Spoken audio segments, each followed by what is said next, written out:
ఈ ఉదయకాలము ప్రభు అయిన యేసుక్రీస్తు నామములో మీకందరికీ మా హృదయపూర్వక వందనాలండి. మరి ఈ శబ్దవిందం ద్వారా కొన్ని మాటలు మీరు వినాలని ప్రభు పెట్టమని చేస్తున్నాం. ఈ భూమి మీద ఎన్నో న్యాయ తీర్పులు జరుగుతున్నాయి. ప్రతి గూడెంలో ఒక న్యాయము, ప్రతి గ్రామంలో ఒక పంచాయతీ, ప్రతి కోర్టులో ఒక తీర్పులు, ఇలాగ ఎన్నెన్నో మనిషి చేసిన నేరాన్ని బట్టి, మనుషులు చేసే తప్పిదాన్ని బట్టి మరి ఎన్నో న్యాయ తీర్పులు జరుగుతూ ఉన్నాయి. కానీ పరిశుద్ధ గ్రంథం బైబిల్ సెలవిస్తుంది, న్యాయ తీర్పు దినమునకు నీవు సిద్ధముగా ఉన్నావా? న్యాయ తీర్పు దినమునకు నీవు సిద్ధముగా ఉన్నావా? పరిశుద్ధ గ్రంథం బైబిల్ ఒక న్యాయ తీర్పుల గురించి తెలియజేస్తున్నది. ఈ లోకంలో జన్మించిన వారందరూ మరణించాలి. హెబ్రీ రాసిన పత్రిక 9వ అధ్యాయం 27వ వచనములో మనుషులు ఒక్కసారి మృతి పొందవలెనని,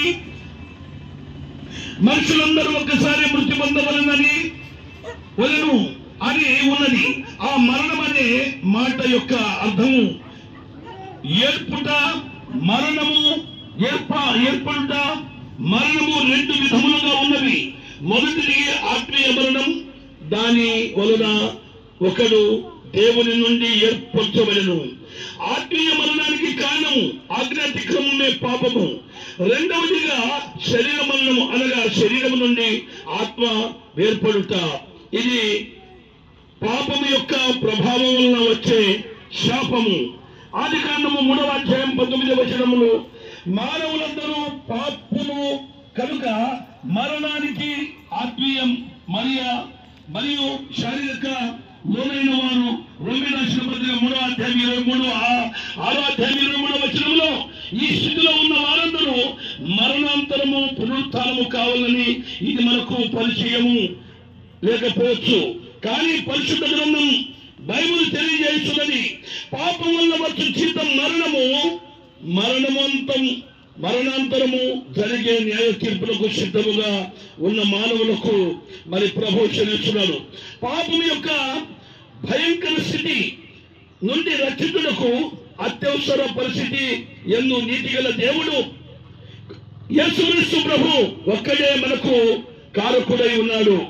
అందుకే ప్రతి నిధిగా బలి ఆయన ఒక్కడే మనందరి పాపములను భరించి బైబిల్ ఇలాగూ ప్రకటించున్నది, దేవుడు లోకమును ఎంతో ప్రేమించెను కాగా ఆయన తన ద్వితీయ కుమారునిగా పుట్టిన వాని యందు విశ్వాసముంచు ప్రతి వాడును నశింపుగా నిత్య జీవము పొందినట్లు ఆయనను అనుగ్రహించెను. యోహాను రాసిన పత్రిక యోహాను సువార్త 3వ అధ్యాయం 16వ వచనములో మనమందరము గొర్రెల వలె త్రోవ తప్పిపోతుంది, మనలో ప్రతి వాడును తనకిష్టమైన త్రోవకు తొలగెను, యెహోవా మనందరి దోషము అతని మీద మోపెను. మనమందరము పాపులమే, ఏ ఒక్కరు నీతిమంతులు లేదని దేవుని వాక్యం సెలవిస్తుంది. సోదరీశ్వరులారా, క్రీస్తు న్యాయపీఠం ఎదుట నిలబడాలంటే రేపు ఈ భూమి మీద 60-70 సంవత్సరాలు మనం ముగించుకున్న తర్వాత మనం మరణించాల్సింది ఉంది. ఆ తర్వాత మరణం తర్వాత ఏమిటి అనేది ఈ ముఖ్యాంశం ఈ ఉదయకాలం. అందుకే న్యాయ తీర్పు దినమున నీవు సిద్ధముగా ఉన్నావా?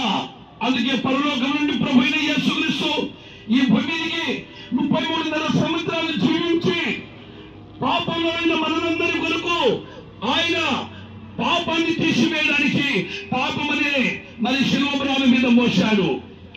మనమందరం పాప స్థితిలో చచ్చిన వారై ఉండగా యేసుక్రీస్తు ప్రభు శిలువ మరణం మీద ఆయన తన ప్రాణాన్ని బలిగా ఇచ్చాడు. యేసుక్రీస్తు ప్రభు మరి ఎందుకు బలిగా ఇచ్చాడంటే, నీవు నేను చనిపోతే సమాధిలో వెళ్ళిపోతే తిరిగి లేనేమో కనుక మనకు బదులుగా యేసుక్రీస్తు ప్రభు వదకు తేబడిన గొర్రె పిల్లల పస్కా పశువుల ఆయన బలి అయిపోయాడు. ఆ బలి ద్వారా నీకు నాకు విమోచన, ఆ బలి ద్వారా నీకు నాకు పాప క్షమాపణ, ఆ బలి ద్వారా నీవు నేను పరలోక రాజ్యం చేరాలి.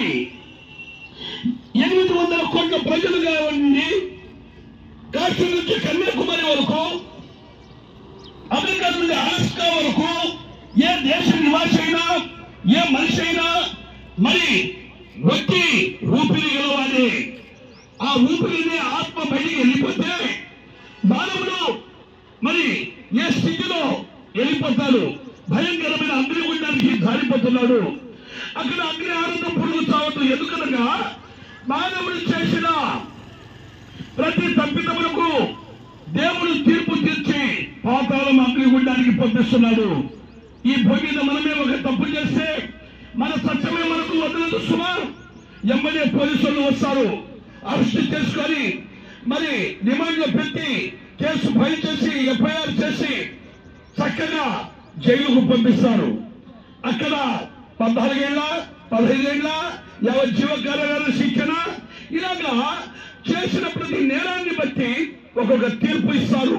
కానీ ప్రభువైన యేసుక్రీస్తు మనందరి పట్ల ఆయన కరుణా సంపన్నుడై, ఆయన దయగల దేవుడై, ఆయన కృపామనుడై, ఆయన పరిశుద్ధుడై, అటువంటి దేవుడు మన కొరకు ఆ తీర్పులో మనం ఉండకుండా ఆ భయంకరమైన నరకంలో పడిపోకుండా కాపాడడానికి ఆ పరిశుద్ధుడైన దేవుడు మన కొరకు శిలువ మరణం పొందాడు, మన కొరకు బలియాగమైపోయాడు.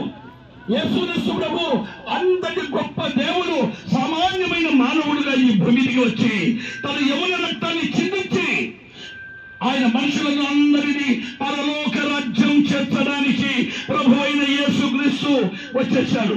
యేసు రక్తము ప్రతి పాపము నుండి మనలను పవిత్రం చేస్తుంది. అది పవిత్రమైన రక్తము, అది నిష్కలంకమైన రక్తము, అది నీతిమంతుని రక్తము. అనీతిమంతులైన మనలను నీతిమంతులుగా చేయడానికి తన పరిశుద్ధమైన రక్తముల ద్వారా మనలను పవిత్రం చేస్తుంది. ఓ సోదరి సోదరులారా, నువ్వు ఇంట్లో ఉన్నా సరే, నువ్వు వీధిలో ఉన్నా సరే, నువ్వు పని చేస్తున్నా సరే, ఈ చక్కని మాటలు విని సోదరులు ఉదయకాలమే వచ్చి మన ఇండ్ల ముందర మన బజార్లో కేకలు పెట్టి చెప్తున్నారు, అయ్యో నేను చచ్చిపోతే నాకు నరకం ఉందే, నువ్వు చేసినప్పుడు పాపానికి తీర్పు ఉంది కదా, మరి నేను ఈ క్షణమే ఒప్పుకొని మరి ప్రభుని స్వీకరిస్తే నాకు నిత్య జీవం ఉందని చెప్తున్నారు.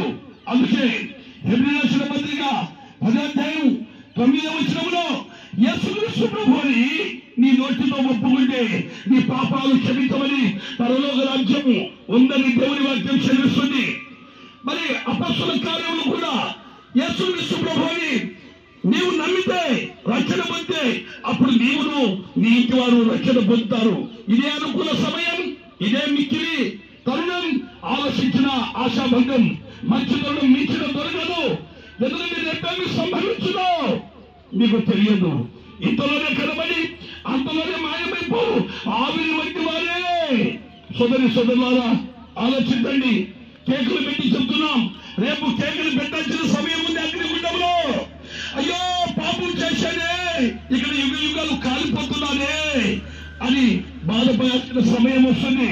ఈ మంచి మాటలు విని మీరు మారు మనసు పొంది పాప క్షమాపణ పొంది యేసుక్రీస్తు ప్రభువు రక్షకుడని మీరు తెలుసుకొని పరలోక రాజ్యం చేయాలని చెప్పి ఈ మాటలు ముగిస్తున్నారు.